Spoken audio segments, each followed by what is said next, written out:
Welcome to the Caribbean Cultural Center African Diaspora Institute's Sankofa Talks. My name is Bianca Velez, Director of Communications for CCC ADI, or CADI, as we like to say for short. And it is my pleasure to welcome you back to one of our virtual programs. The Sankofa Talks series is CADI's platform to bring intergenerational conversations to the public. So through each talk, we take time to retrieve and honor our diaspora's history, reflect on various generations' contributions to our present, and recognize the power those contributions have to inform how we move forward into the future. This installment of our series features Bronx authors and educators of Caribbean roots, Lorraine Avila and Sofia Quintero, who through their writing and storytelling break through generational trauma and internalized oppression. Throughout all of June, CADI is commemorating Juneteenth, and this Sankofa Talks is part of our effort to honor the resilience of those ancestors who longed for and learned of their freedom on June 19th, 1865. And as we commemorate Juneteenth, we're reminded that throughout history, oppressors have known that prohibiting a people from learning, reading, and writing has served as an effective tool of oppression. In the spirit of liberation and in recognizing that literature serves as an integral part of that journey, we present to you this Sankofa Talks, Literature and Liberation. I hope you enjoy this program and take your support for CCC ADI a step further by making a gift of any amount. Visit our website, cccadi.org, click on the donate button to help advance our 45-plus-year-old legacy and mission of achieving cultural equity and racial and social justice for African descendant communities through art and culture. Without further ado, I present to you Sankofa Talks, Literature and Liberation. And here we are, finally.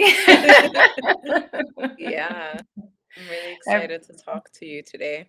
Yes, ever since Caddy reached out and invited me to be a part of this, and they told me that they were hoping to match me up with you, I've been really excited. I've been really enjoying familiarizing myself with your work and slapping myself on the wrist for not knowing about it sooner. Oh, well, I felt the same way about you. I mean, I feel like I read I forget the title, but the Esmeralda story. I read a bit of it. Like, is that the main character's name in one of your Esmeralda? No, that's No, that's not isn't no. that the one with the boyfriend who like Esperanza? Esperanza? Picture me Yes. rolling? Okay, yes, yes. Yeah, Okay. okay. I was so close. I'm like, okay, that's not that off.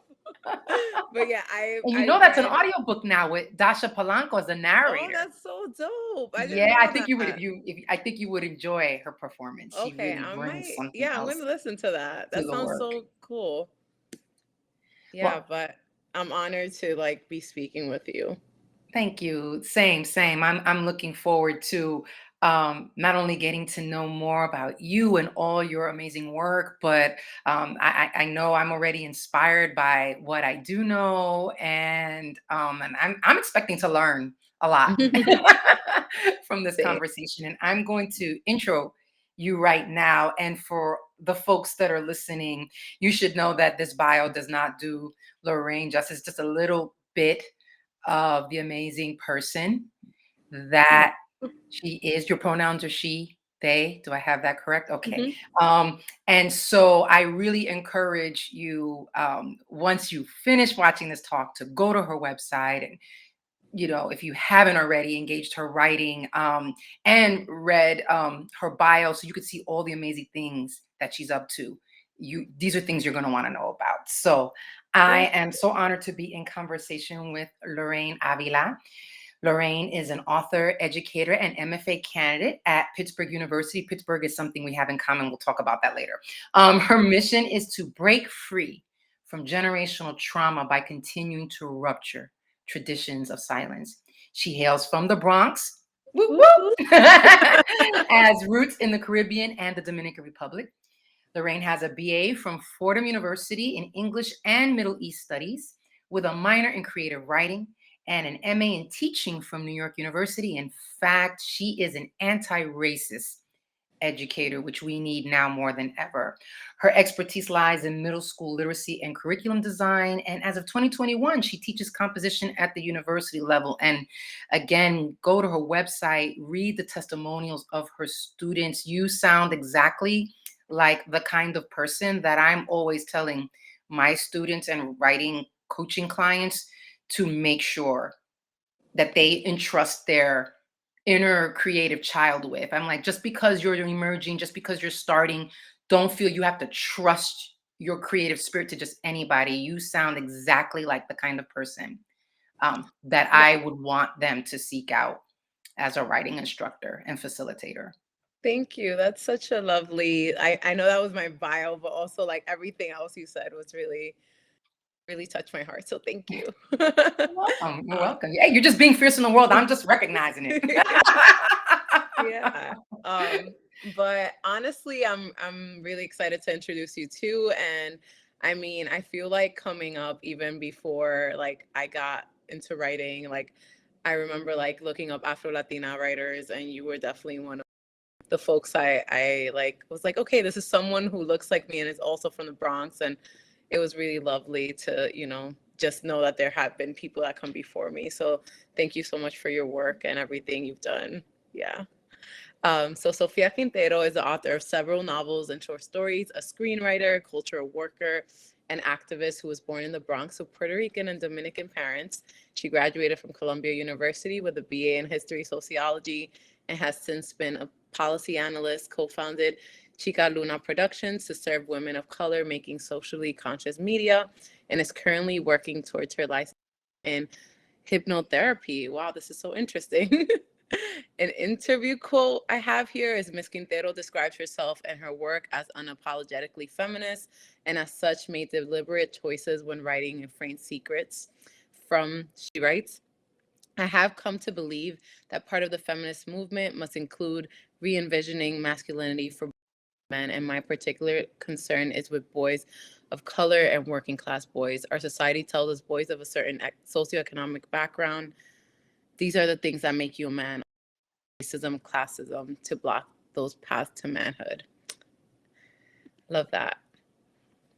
It's So actually yeah. something I would change right now because I've learned so much from younger people. Like my thinking about masculinity has evolved, and that has been through engaging the work of people like yourself.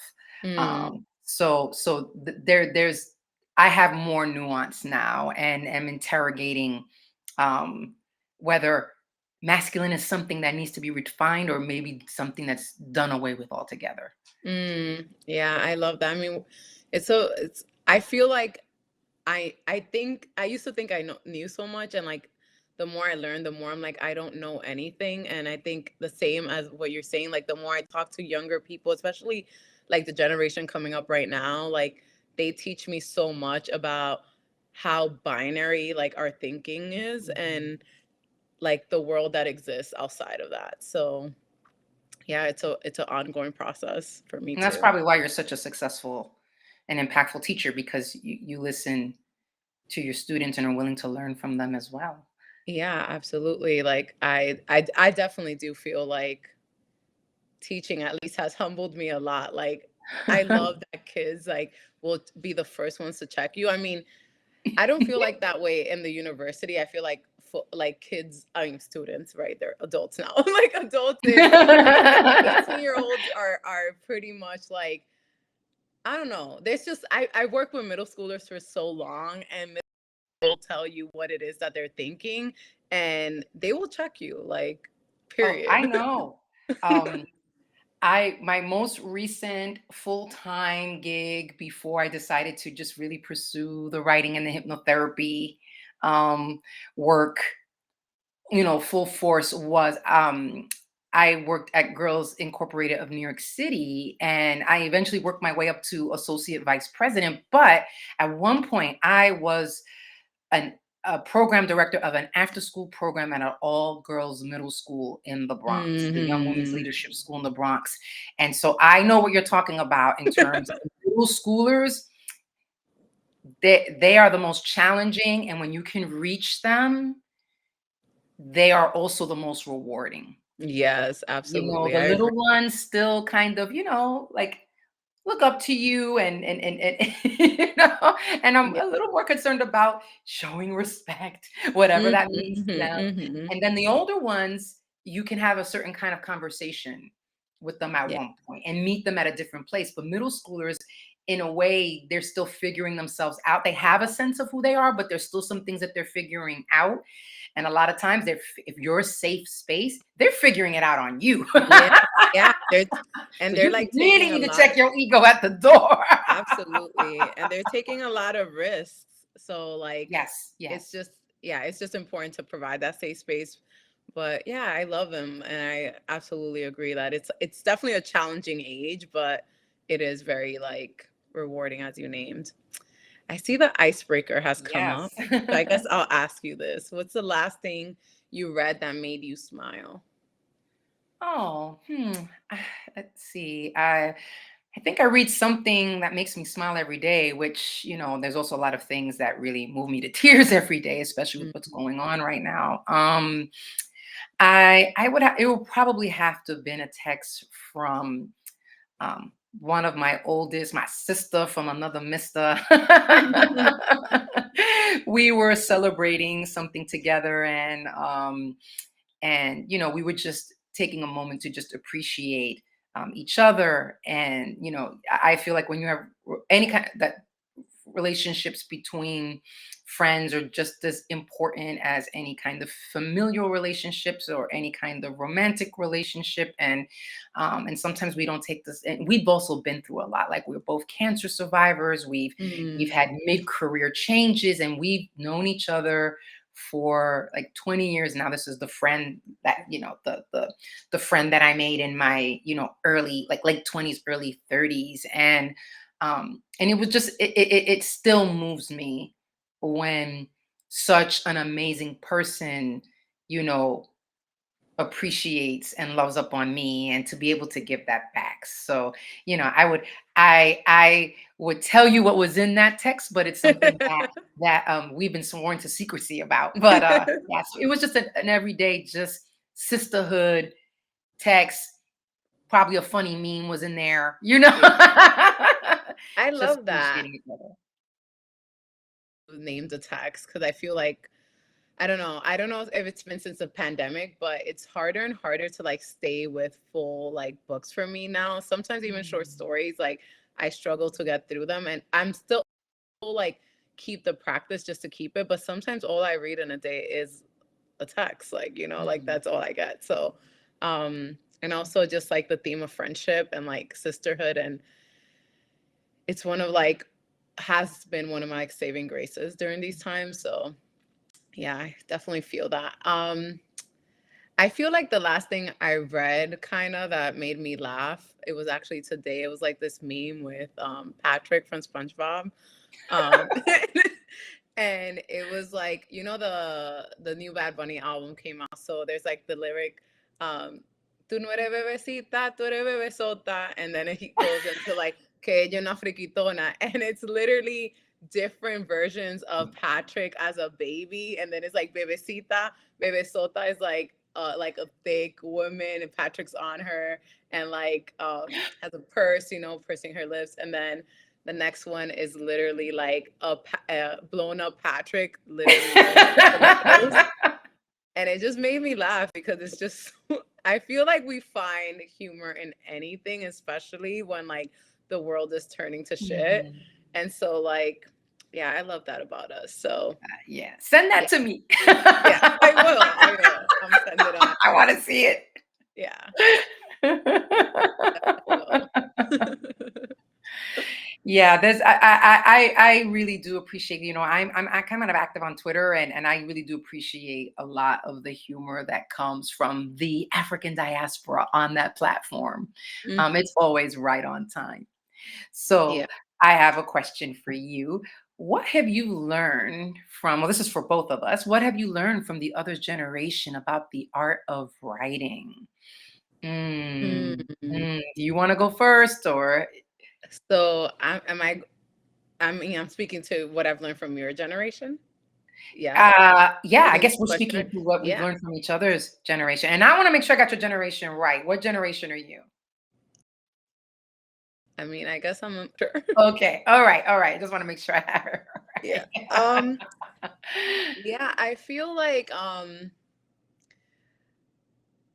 I have learned like I think that what I've taken most from like the generation of writers like you is essentially like I am like at least there's a path that has been paved, and I know that the work has already been like started in terms of like the way we sound, right? Like I remember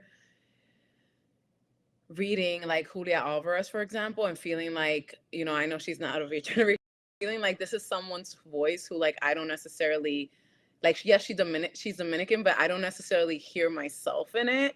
And so like You and me from both. yeah, so You're from not the your only one. generation, I definitely feel like I got permission to like use the dialect that I normally use in my writing, right? Like so a number of writers, including yourself, also like to really bring my full self despite what the literary world considers literary. Like there is space for my voice and the way I write and speak in those spaces. I think that has been the most important thing for me, especially because without it, the reason I said at first, it's like y'all have paid the wave is because without it, I mean, I feel like it would have been so much work. I know we've moved forward a lot, but without without essentially y'all having the baton first, I don't necessarily feel like it would have been as, I don't want to say easy, but like for right now, I can't think of another word, but it wouldn't be as um like accessible for me to do essentially as it is for me right now, where I feel like I can't even imagine a world where I'm not speaking in my voice. And what I'm Mm-hmm. saying is like that is due to like folks in your generation, including yourself. Oh, thank you. Thank you. I just wanted to, Julia Alvarez, obviously trailblazer, pioneer, Love, love. and just learn so much from, about the art and craft of writing. But I too, when I first discovered her work, and I was so happy to, um, discover a Dominican writer, I did too, as much as I enjoyed the writing and the storytelling, there was a little bit of a disconnect for me. And it took me a while to realize that it was a class difference. Mm-hmm. A class difference and a racial difference, and probably geographical too, because I was born and raised in the Bronx and still here, and I felt like all those things, those specific things, um, made some of the things, there was a little bit of a disconnect there, even though there were other things on a very visceral level that I did relate Mm-hmm. to and feel Mm-hmm. with, but still very much appreciated that, being Yeah. that this model and this example and this way had been paved, but I just wanted to let you know you weren't No, alone no, with thank you that. for clarifying that because yeah, like sometimes I speak and I'm like, this is being recorded. But like essentially like, it's not like I honor and respect honestly everyone that has come before me that I can somehow connect to why I am here and what gives me permission. But for a while I remember being very I thought like I remember being like in fourth grade and trying to access those novels and not really having the language to, and feeling like, oh yeah, I want to write stories, but I don't necessarily know that I can with this voice I have. And so like it wasn't again until I finally had um I was giving books by like Dominican writers who sounded like me, or like other Caribbean writers, and other Latinx folks like that. I was like, okay, I can do this. But it's definitely, I think, even as I continue to like read more Spanish written Dominican writers, that I realize, okay, it definitely is a class difference. Mhm. But yeah. Thank you for Yeah, clarifying it. yeah. And it's being recorded, but I think that it's super important that we in the Latinx community, especially in the artistic community, that we be able to have honest conversations about craft. Like no one person is writing for everyone, and that's okay. Mm-hmm. And we can still appreciate Absolutely. the works of others, but also still be honest about what did not work for us. I just think it's about how we do it. And man, I'm a criticona. I am, but I'm also a Virgo, so you ain't gonna say Oh, nothing about okay. my work that I haven't told myself about 10 times harsher. So, you know, um, I appreciated that you said that so much, because I think we need to be able, like, when these movies come out and books come out and whatever, and sometimes we feel that maybe um, the depictions or the storyline or what have you may not be what we would want. I'm like, we should be able to own that, but at the same time still honor that creating is hard. Mm-hmm. And I've Absolutely. had to grow up and mature a lot around that, because once I got politicized and radicalized, and you know nothing was going to make me happy. And then I had to remember, well, how would you feel if you're on the other side of that criticism? So Mm. can we have a conversation about this and challenge each other, but from a place of love, and respect? And we can still do that, and we can still pull each other's cards as we need to. It's just about what the intention is. It's done if it's done with love. It's done about making each other better. If it's done to uplift the community, and also to just allow people to be who they are. And that is one of the things that I am being pushed and learning a lot from the craft of writing of your generation. I appreciate the way millennials just really interrogate everything, but at the same time in a way, like you don't it's not y'all are not wagging your fingers at people. It's like you're looking at yourself first. and Mm-hmm. and a lot of the writing is just so much, so it's challenging me to be more personal and vulnerable and transparent, authentic in my writing. Even if I'm writing fiction, right? We're in all our work. I used to joke, I'm like, man, even the white racist frat boy, there's a character, there's a little bit of me in him too.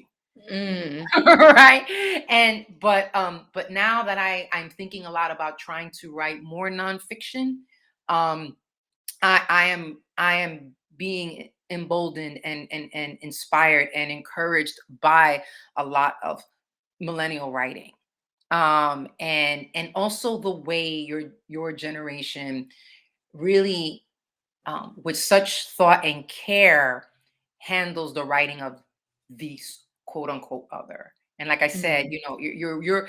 I tell my students, I'm like, look, it's natural to want to explore folks who are different, especially if I kind of feel like if you're a New York based writer, or if you're just in any place that's very, very diverse and that's also very dense, you run into a lot of different people, and you don't feel like your stories are honest if you're not depicting everyone.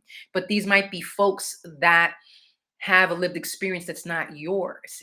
And so I understand that impulse to want to uh, realize those folks on the page. But when we get the representation right, we want the kudos. But if we mess it up, we like, oh, but I had good intentions and whatever. I see a lot of my generation doing that kind Mm-hmm. of stuff, right? And your generation teaching us like, hey, when you get it right, you get all the kudos, but when you get it wrong, you need to be held accountable, and you need to learn, and you need to grow. And nobody's saying that you can't write about outside your experience, but just know what risk you're taking and take responsibility for that. Absolutely. When you nail it, take risk, fine, but when you don't nail it and it causes harm, take responsibility for that as well. Yeah. I love that. Um, this next question, when it comes to writing, what's a misconception your generation has about mine, and what that is? This I mean, question It's a lot. When I it comes haven't to even thought writing, about this. I don't know if it's just writing. What I'm going to say probably includes a lot of things, including writing. But I know that one big misconception that, and you can tell me what misconception you think we have. I'll tell you what I think. Well, why don't we do that first? Why don't you tell Okay. what misconception do you think Gen X has about millennials Ooh. in general, or but especially when it comes Um, to writing? I don't necessarily. I don't know. I feel like at least a few Gen Xers I've had in my writing workshops, for example, or like my students now at the University of Pittsburgh, um, I do feel like they think millennials feel like we know it all. And it's like, no, for me, it's like the opposite. It's like, please check me. But also, like, I am who I am. I'm like a triple Aries. I'm from the Bronx. I'm like, so like, I do understand that, like, it might seem like I'm not giving the space for that, but like I have to remind my students a lot, like, you are allowed to push back. Like, this is a classroom, and like I really do try to decentralize myself as like the person who has the power here. Like, if there's something I'm saying that you don't agree with, you can name it, because I've definitely been that person in workshops before where it's just like, even I'm learning from you, like I still have the right to like say something. But I do feel like, and this might definitely be projection. I have not had this clear conversation with any Gen Xers, but like I definitely feel like they think that millennials feel like, yeah, like we might have a chip on our shoulder or something to that degree.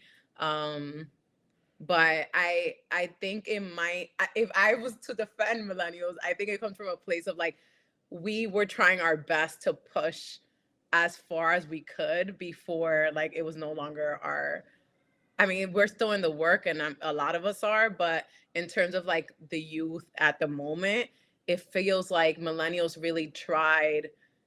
I feel like maybe I'm taking a lot of credit, but I do feel like we tried a lot. Like we try to change, like in terms of writing too. Like I think folks really were pushing for change, and a lot of generations are, um yeah, should deserve credit for that, not just millennials. But I I feel like growing up, I saw a lot of conversations happen that I don't necessarily know were happening before, but they seemed very like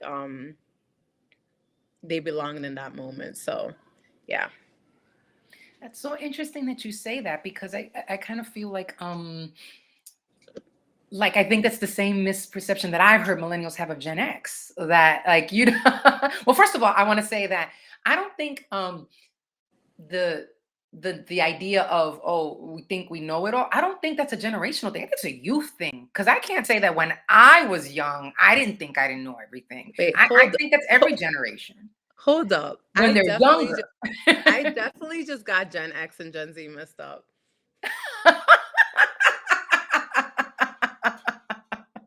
Well, a lot of Gen X are raising Gen Everything Z, I so meant there's like was a for bond Gen Z. there. Everything I just said I was kind for of Gen get that. Z, everyone. Dang. Now I gotta think some. Okay, I'm so sorry. But go ahead, and then if That's anything totally else, okay. No. Wait, no. Like, I want you to feel like comfortable. Like, okay, let me clear this. Let me clear the record here. What I.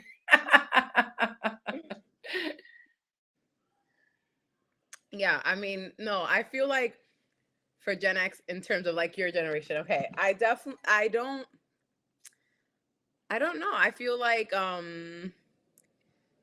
it's a little bit different, where I think like maybe it's like millennials not feeling like Gen X deserves credit, or like we don't honor the work that was done. I feel like personally, I go out of my way to always name, like, there have been people before me doing this, and I always talk about that.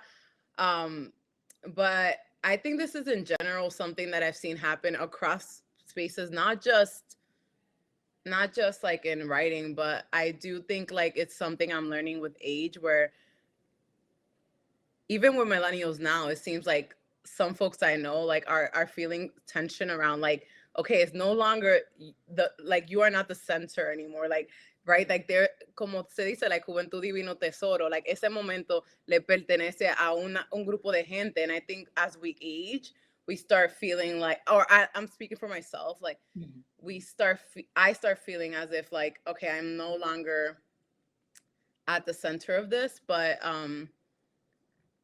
yeah, like, I don't know, it's something, it's, I don't know, I'm like, I'm talking as I go, but like, I do think that at least myself and the millennial writers I know, we honor a lot of the have done this work. So like, I'm thinking about you, I'm thinking about like Angie Cruz, a lot of other folks that I don't want to name, but like a lot of writers, right, that have come right directly before me. So yeah. I think no. Like thank you for that. I think that was actually very. First of all, I do feel it. I think one of the things that gets in trouble with the generational question is treating the generation as a monolith. Mm. You know, there's so much diversity in the millennial generation. The same thing with Gen X. Like, you know, one of the things that one of the critiques that I'm always hearing about Gen X that I kind of feel is unfair, because it depends which Gen Xer you're talking about. Like, you have to take into account race, class, location, you know, and say Gen X didn't do shit. Gen X didn't do nothing. That's why we ended up with, we don't have this and we don't have this and we don't. And I'm like, yo, we survived. That's what we did. And we created hip hop. That's what we did. But, you know, I'm like, well, you know, don't confuse the Gen X that you see in those 80s movies, those white teen Hollywood affluent movies, with, you know, what the Kids of Wild Style and Beach Street and and you know, because our reality was so different. You know, you know, especially like growing up in the Bronx, like, you know, we were dealing with the dual epidemics of crack and HIV/AIDS, and there was so much violence, and a lot of racialized violence, and, you know, and so there was a lot that we had to survive, and even because in response to that need to survive, we created this really vibrant subculture that has now, for all its flaw, you know, for all its beauty and its flaws, that is now this, you know, global multi-billion-dollar industry, you know. And I'm just like, but the millennials who, I mean, the Gen Xers who created that are different from the Gen Xers that you might have seen in your mainstream Hollywood movie. And that's a very different experience. But when I think about that, critique of Gen X as we didn't accomplish anything, and I think, well, you know, you're kind of brushing us all with one broad stroke. And there's some of us that really did do something, some of the organizations we created and some of the work we created.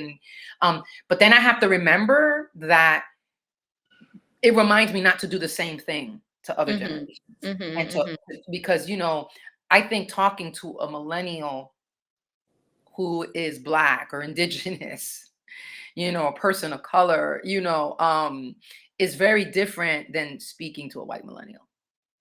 And Yeah, I don't know if absolutely. among us we have those same tensions. I think there's a lot more intergenerational communicate. There could be more. This is why I love these Sankofa Talks, and I'm glad that these exist.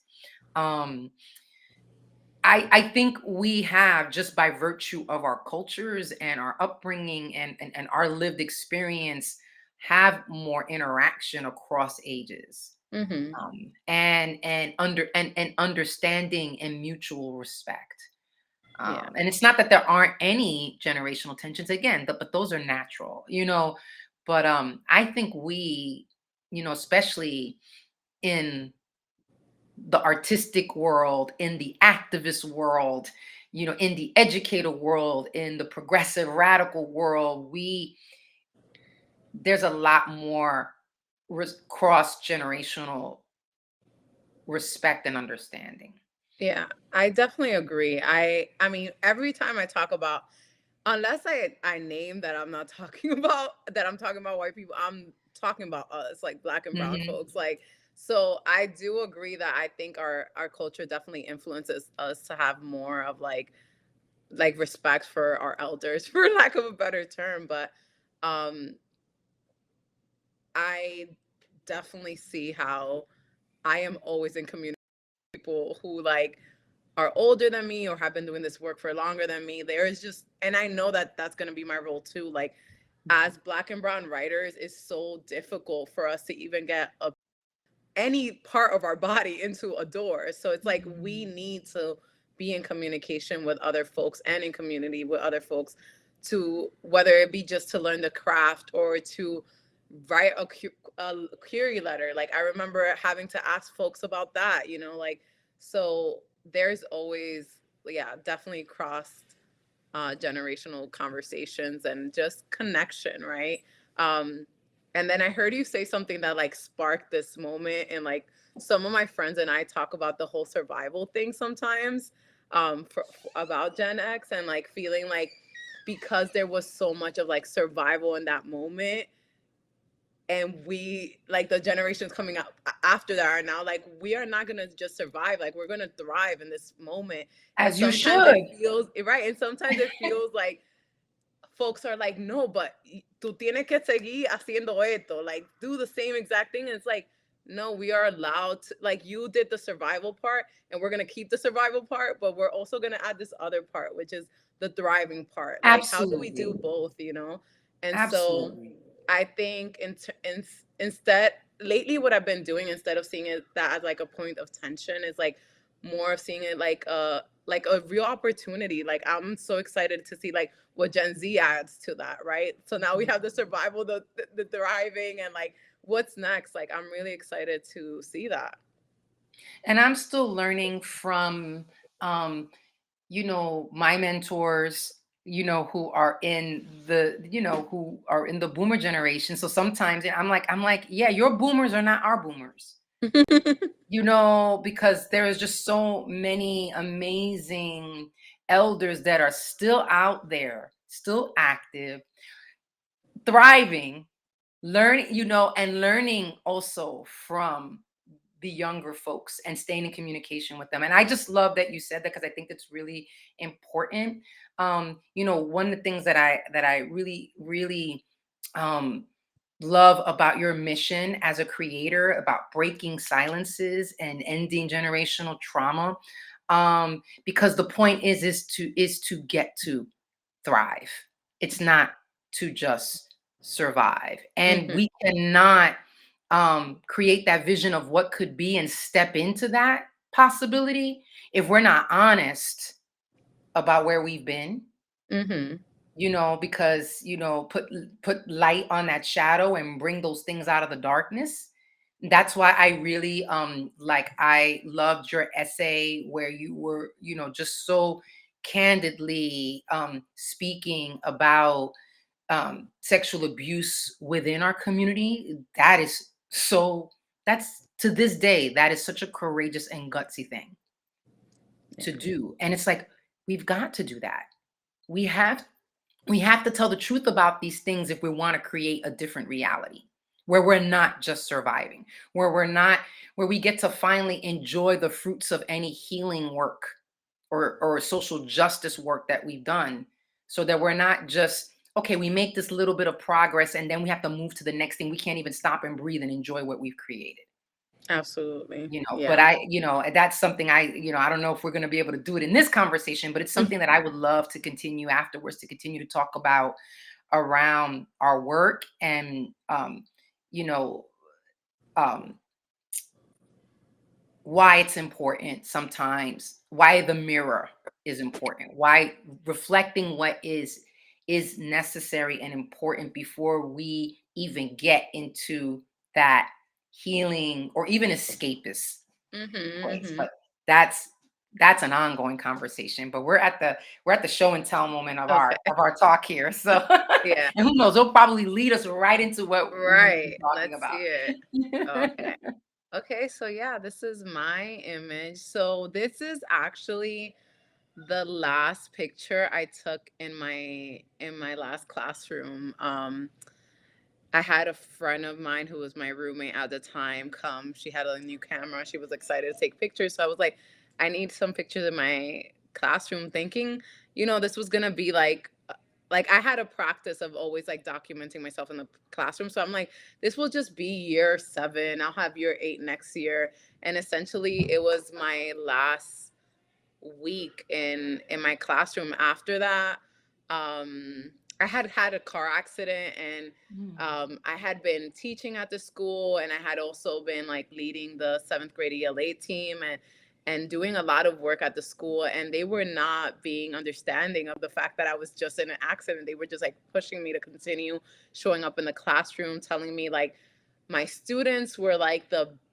I was the best thing my students could have. And it's like, I understand that, but also like I am sick. I just had a severe concussion. Something else was happening with my health. And um I remember understanding in that moment. I was like, I think I was about like 28 here. So I was going through my Saturn return, and I knew that like this was life and death, and I had to choose what I wanted to do. And essentially I was like already I was about to publish Malcriada this year. I was about to do it. And then I was already like halfway through this YA novel that I'm publishing next year. And yeah, and I was just like, you know what? Like, I love my kids and I love this, but like, this was like the 4th school I worked at in my career of teaching. And I was just like, this is it. Like, like I never came back to school. Like I was like, I can't keep doing this to myself. It just felt like it's what I feel right now, even with academia. I feel like I'm in like this toxic relationship with in that moment I feel like I was in a toxic relationship with being an educator in the public school system. And then now I feel like I'm in a toxic relationship with academia, right? I like you, I grew up in the Bronx. I actually was kicked out of middle school when I was in the 7th grade. And in the 8th grade, I straightened out, and my trajectory was essentially like giving into this myth of education will save you. And I have done that. I've like, my cousins joke all the time about like, oh, you're gonna go ahead and get a PhD because you always say you're done with school, but you just continue to do it. And it's like, I am still buying into this myth because I think it's gonna save me. But essentially, like, these institutional spaces just continue to show me like they're not here for Black and brown educators or students. And so this day was just like the day where I remember I went home, and I just was like, what am I doing? Like, I had been forced to come into school after I was on FMLA, which is like medical leave. I was forced to come out of medical leave. And it was so violent. It was so violent. I remember being like, I just have to leave. And so like this influences my work essentially because I'm always going to be a teacher. Like, I love teaching. I'm great at it. I know I'm good at it. Like, all of the data, I was very data driven as a teacher. So like I would be the teacher, like looking up my do nows, making sure I was keeping tallies about like what kids were doing the do now correctly, what kids were like the test, everything. And so it was just like, this image reminds me like, yes, I am a writer and I want to storytell and do my story things all the time, but like it is also medicine, and like it's also saved me from myself to be able to tell these stories. And I don't want to gatekeep that. Like, I think I know how to teach, and so I want to continue like doing that and showing people like, yo, you can write too. Like, even if you don't want to do it on like a professional level or whatever, like you should be able to like tell stories to yourself and tell stories to those around you. And it truly is a skill. I mean, I listen to my cousins and my aunts and my uncles, my grandparents, and it's like it is a skill to be a storyteller. And I feel that sometimes in the world we live in, like, we live in our heads so much now, and we are so disconnected that we only have stories in our heads. And I think we like oral storytelling, also the written word, it's just also important. And like it scares me to even think about the fact that we're not giving our folks the opportunity to like exercise that muscle. And Mhm. so, yeah, I'll stop talking now. Oh no, man, I could listen to you for hours because that you were just that was a sermon. And there's oh wow, there's so much there was so much that what you said resonated with me and I'm just thinking about even how much more than the obvious that we have in common. But the one thing that I will say is that I want to thank you for taking that stand for yourself, for honoring yourself as, in the face of folks that were not honoring you, honoring yourself as an educator, being an educator on your terms, the kind of educator you want to be, and be in service to those young people, for yourself as a creative. That's so, important. Usually that's the first thing that gets sacrificed. And when you know that you are wired to tell stories. I mean, humans are wired to tell stories, Mhm. but when you know that that is your particular path, your gift, something that you need to express, it can be so challenging in white supremacist capitalist culture to let that be the first thing that gets Mhm. cast aside, especially when you had that experience. That medical challenge, that health challenge, but in a lot of ways, or your financial challenges and all. The first thing that we will put aside is our creativity, and meanwhile, that's the thing that we most need to hold sacred and protect. And so I Absolutely. also appreciate you sharing that story because I know that there are going to be people who are watching this who are going to need to hear that. We're gonna Yeah. be like, I'll I'll write that book, I'll record that song, I'll, you know, uh, whatever that I'll paint that painting. I'll do that later, especially now with everything that's going on with the continuing pandemic and whatever. It's like that it all seems like it's, oh, that doesn't have any meaning. It's frivolous, it's almost selfish. And I'm like, no, no, no, no. You have an important role in the ecosystem. We need the artists more than ever Right. right now. So I'm so glad that you chose to tell that story and that you're still here and that you're still doing the work, and that you took a stand Yeah. Thank for you so much. the fullness of your humanity. Yeah. So this is my photograph. It's actually it's a photograph of Tony Cade Bombara, who I whose work, because there's just so many wonderful books to read and not enough time. And I'm not someone who studied English in college. In terms of writing, a lot of um in a lot of ways I'm self-taught or taught in grassroots experiences, like workshop here and writing circles there. And I chose Tony Cade Bombara because I mean, first of all, like I think if social media had been around for Zora Neale Hurston and Tony K. Bombara, like they would have been meme queens, like like they would have had that snappy thing that would have went viral every day. Oh But the my one God. particular quote, and you're gonna have to bear with me because I want to get it right. Um, I want to look it up and get it right, and it's not right here. But while I'm looking that up, it's a quote from the Salt Eaters. In fact, if I remember correctly, it's the opening quote, and it's about healing. Um, I know and the quote you're talking about. the reason why I chose this is because this is where I think I wanted to share something about where I'm hoping my work is going. Um, so the quote is, yes, it's, "Are you sure, sweetheart, that you want to be well? Just so you're sure, sweetheart, and ready to be healed, because wholeness is no trifling matter. A lot of weight when you're well." Um, and that's going to be that quote, and her work is now starting to inspire for me um the stories that I'm telling moving forward. And I think that remnants of concern about healing, or what a friend of mine named Esther Arma calls emotional justice, has always been in my work, but now, and again, in part because of the modeling of millennial writers, um, I want to make it more prominent in my work. Um, the task of writing with the intention for healing. So for a lot of my work has been, I write, even though I write in a lot of different genres.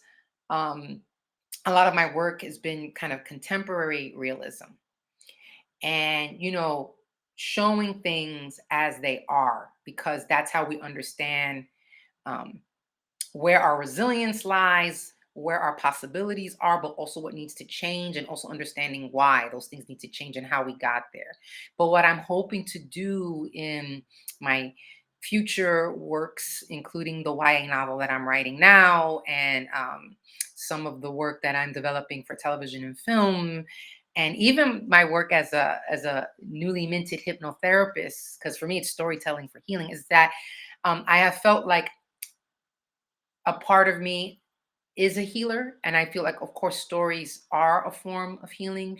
Sharing the story, writing the stories, sharing the stories, touching people's stories, whether they're written, whether they're oral, whether they're visual. But I haven't really leaned into that. And I kind of feel like there's been something that's been calling to me, that that I do have somewhere. I think we all do. It just looks different for all of us, but especially artists, a healing gift. And I want to um, cultivate that. And I do feel like it's in writing, and it has been in hypnotherapy. Even as a practice, as a student, my practice sessions, some of the places where my clients have gone to get to the root of their challenges, a lot of internalized oppression, how it can help shed that. So I picked Toni K. Bambara to be just kind of like that. She's going to be a beacon for where I want my work to go, and to lean more into, and to be more deliberate, um, and to challenge myself, because it won't be easy, because it's going to be about having to do my own work so I can be the writer to create the work that I want to create. Some things you can't write until you are the writer that is ready to write it. So if I'm going to do this, there's a lot of my own work as a person, own healing work as a person, as well as um, stepping up my craft to get it to that level. In order for me to, I want to write work. I want to write healing fiction. I want to write work that is a healing experience for people. And it's not, I don't feel that I haven't been able to do that before. I've been very blessed to have people tell me, to say how like something has moved them. It's that the work that I've created so far has moved people just because it's they feel seen, right, as they are, right? But what I want is for them, as you said, okay, so what does it look like to heal and thrive, right? Create a vision of who you want to be so that you can start to journey toward that. And so I want to write more work that does that. I don't feel that I've done much of that yet. I mean, like, a lot of my work has been about validating where you are. Like, you know, what you're experiencing is real. The sense you're making of it, the meaning you're giving it is real, and you can survive. But now I want to do the work that shows people surviving and getting to thriving and healing. I love that. And also that affirmation work you've already done with people with your work is also part of the healing too. So I mean, this is just another, it's going to be another step to like your work, you know. Also that quote by Toni K. Bambara, like I have considered tattooing that quote on myself because Really? yeah, it I haven't even read the book, but I remember I was being interviewed once and the interviewee presented that quote to me and I literally burst. Like during that Mm. time I was very emotionally constipated, so I wasn't even like crying, but I remember she read that quote to me and I started crying. Like I was just like, "Oh my god, this quote like literally it has changed so much of how I just view the world period and how I view like just the fact that like in order to take like autonomy over your own healing, you Mhm. essentially have to understand that we're living in a world that wants you to kind of just be unwell, wants you to like choose things that like are not supposed to liberate you at all. And like on a like surface level we understand that, but I think that quote forces us at the beginning of the book, like before you get anywhere, that book just smacks you in the face with that first page. It's so crazy. I'm just like like I would never imagine, even right now I'm like I don't have the guts to do that to a reader yet. Like Tony Tomorrow is Oh, in due time. I see it. I see it. I see it in you. In due time. yeah. Yeah, Yeah. not that long ago, I tweeted something. I'm about to get very hood right now, where I said the real bad bitches are the ones who do their work. If you know, you know. And this is what I was talking about. So that was my own little Bronx way of saying, do you really want to be well? Right. Because healing ain't for the faint of heart. Mm-hmm. Okay, so I have a personal question for you, Lorraine. So what advice do you have for writers who start to question if aspiring to tell their stories is meaningful? And my question is specifically like, oppression has been there, right? But that's not new. But where we are now, it's like it's so blatant and naked and relentless. We're living in this period where, a lot of the folks that are woo want to believe like, oh, this is the empire is starting to crumble. I'm like, it ain't doing it fast enough. And it's taking a lot of innocence with them, So what advice or strategies you as, a writer who's also an educator and is also kind of being a doula to other writers when they start to say like, how can I tell my story now with all the stuff that's going on in the world? This feels so frivolous. This feels self-indulgent. What advice and strategies do you give to them so that they know that their stories are important? Yeah, I think I just had this conversation. Well, no, I know I had this conversation with Clevis Natera, who just Mhm. released Neruda on the Park, and it was like off the record, and it just made it into the interview after I asked her, like, is it okay? Because it was such like for me, I felt silly asking it, but I'm like, oh my God, we've had so many gentrification stories at this point, and she was like, no, we haven't. Like, just because in our circles we think we're like saturated with these gentrification stories, enough of our stories about gentrification have not been told. And I it just made me understand like we think we're being self-indulgent, but we haven't even been given permission Mm. to be self-indulgent. And like right now I think there's like this wave of like writers of color, and like that's beautiful, but when you look at the data, we are still at like 5% black authors. Like it's crazy. Like it makes no sense. And like, yes, it's a celebration for all of us, like it's great, but like there's just not enough yet. And so there won't ever be enough, right? Like I think Mhm. the most important thing I had to learn essentially was like I had to tell stories to myself. Like that had to be the starting point. And I'm so glad that I didn't necessarily go straight into writing, because that forced me to learn that. Like straight out of college, I had to go into teaching because I needed money. And that was the Mm. only thing that I could do in the moment and make money right away, or decent enough money, right?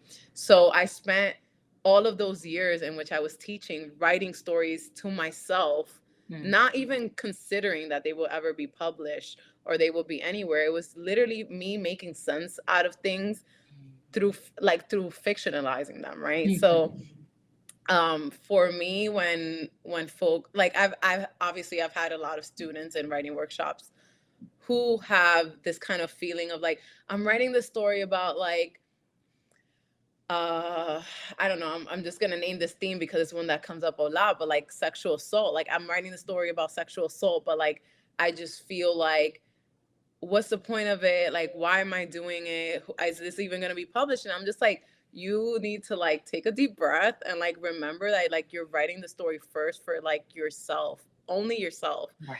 Um, and I remember when I was coming up, I had teachers like Vanessa Martir who like would like remind me of the same thing of like, chill, like don't even think about publishing right now.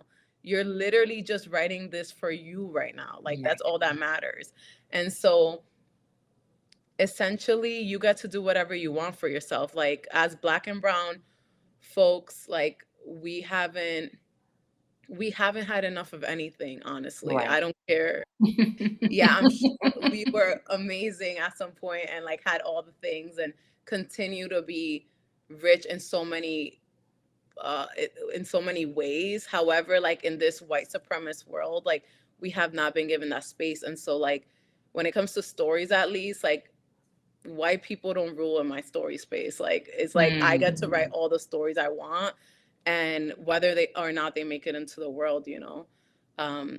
So I don't know if I answered that question, but I hope I Oh, you did. did. You Some absolutely did. And, and I co-sign totally about like, that first draft is for you. Put it all on the page. You can always decide later what it is that you choose to share with readers. But and I know that you're going to get your stories out there because first of all, like you got that successful Kickstarter. I am so looking forward to that graphic novel. Yeah, it's supposed to come out next And month. and Finally. again, Kickstarters, again, that's not for the faint of heart. You are one courageous artist. It is not. It's been the hardest thing I've probably ever done. So like when it comes to publishing. Okay, so my personal question for you, Sophia, is in what ways did having a pen name serve you and your writing career? And this is something I've always wondered, even as I was like reading your stories a very long time ago. I was just like, Sofia Quintero, but also Black Artemis. Like, what's going um, on? I don't know if it served. I think it served me. I don't know if it served my writing career. It's interesting how, um, I republished the Black Artemis books, but I did so under my real name because I was never anonymous as Black Artemis. People knew that Sofia Okay. Quintero and Black Artemis were the same person, and I think I was attempting to evoke um, a certain aesthetic or sensibility because a lot of what I write in the Black Artemis universe um, is very informed by hip hop aesthetic, um, and and I think there was a part of me that as a writer who was not an MC, who was not a lyricist, who was not even a spoken word artist, wanted to claim space in hip hop culture as a writer. Mm-hmm. But I wrote fiction and I wrote stories and I wrote prose. And I'm like, but so I think that's part of why I did it. And here's a story that I don't tell often. Honestly, one of the reasons why and this is going to bring us full circle to the whole intergenerational support conversation, right? One of the reasons why I took on the Black Artemis pen name is because I didn't think that I was going to, when I had those ideas of these feminist hip hop noir stories, I didn't think that I was going to get those published. Number one, I didn't think I was going to get those published by a mainstream house. I presumed that I was going to have to publish them myself because I was writing those at the time when street lit had that resurgence. And a lot of those folks were self-published because the publishing industry, just to speak to your point again, publishing industry wasn't messing with those stories until they started to prove really successful. And then all of a sudden, all the publishers wanted to have their street lit imprint. So I was writing in that sensibility, and I just presumed I was going to have to self-publish. And part of the reason why I chose the pen name is because I did want to hide, because I didn't know if my elders in the movement would understand what I was doing. Talk about selling folks short, right? I did not. I'm like, if they find out that I'm writing about this, this young woman who, spent a year on lockdown protecting an abusive boyfriend and playing with that trope of, because we've seen it in the movies 1,000, playing with that trope, and now she's come home and they're trying to pull her back into the game, and because trying to rebuild her life is so difficult, Now it was always difficult, and now it's even more difficult because she's a convicted felon. Um, uh, I didn't think they would understand what I was doing. That I was purposely trying to, my intention was, this is what I told myself, that my intention was that I wanted to take these progressive and radical ideas and put them in an unapologetically commercial work, right? And I didn't know if my editors in the movement were my elders in the movement were going to understand that I was doing that.